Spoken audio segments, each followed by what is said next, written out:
With this mix and mac recipe, as soon as your pasta is drained, if you choose to make this stovetop instead of pressure cooking your pasta, I don't know why you would do that unless you didn't have a pressure cooker, you want to add it back to the hot pot just like how you used to make Kraft macaroni and cheese.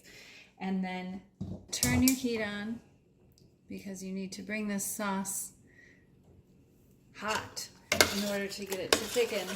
And this is the step that you're eliminating using your Instant Pot or your electric pressure cooker.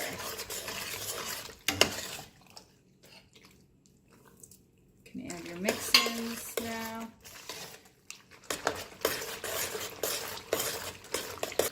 And now it's starting to thicken up and get stretchy.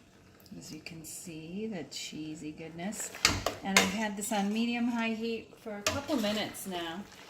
And with the pressure cooking method, you don't have to do any of this heating in the pot. I think it's an easier cleanup because if this gets away from you, it can burn on the bottom. But that's pretty much good to go. And it'll keep thickening up and getting even more cheese-like as it sits.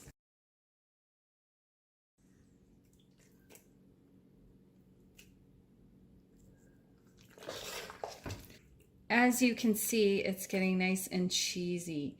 And the heat's off now, but this, I had to heat it up on the stovetop to get it to thicken up. So there's a little bit more variables when you're doing the stovetop. So use your Instant Pot. It's gonna make it even easier and more delicious. Instant mac and cheese that I call mix and mac.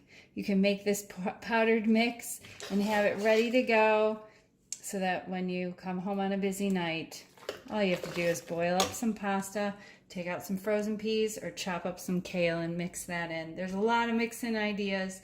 This recipe is going to make being busy on a protective diet really easy and delicious. Ready to eat, Jerry? Mm-hmm. Take care. Best of health.